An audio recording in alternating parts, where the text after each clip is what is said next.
রাহাত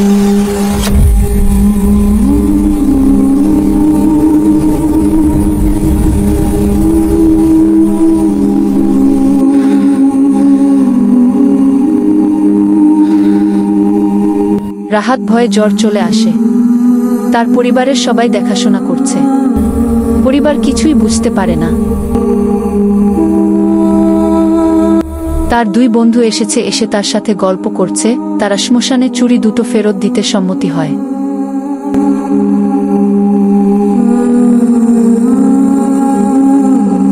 জুবায়ের আর মাহি ঘটনা শুনে শ্মশানে যায় চুড়িটা ফেরত দিতে।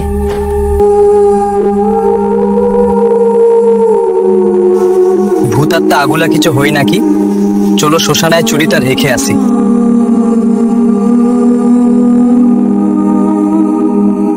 শ্মশানে গিয়ে দেখে মাটির নিচে যেন কিছু নড়ছে।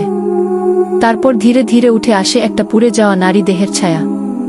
ছায়াটা ফিসফিস করে, ওরা আমার মেয়ে মেরে ফেলেছে। ও এখনো বেঁচে আছে, বের করে দাও আমাকে। ওকে না পেলে আমি কাউকে ছাড়বো না। জুবায়ের চিৎকার দিয়ে দৌড় দেয়, কিন্তু তখন হঠাৎ পুরো শ্মশান অন্ধকার। আর সত্যতা না বের করে দিলে তোমাদের তিনজন ছাড়বো না।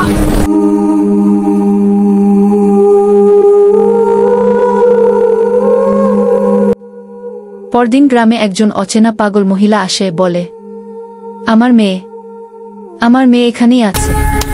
আমার মেয়ে এখনো বেঁচে আছে। আমার মেয়ে এখানেই আছে।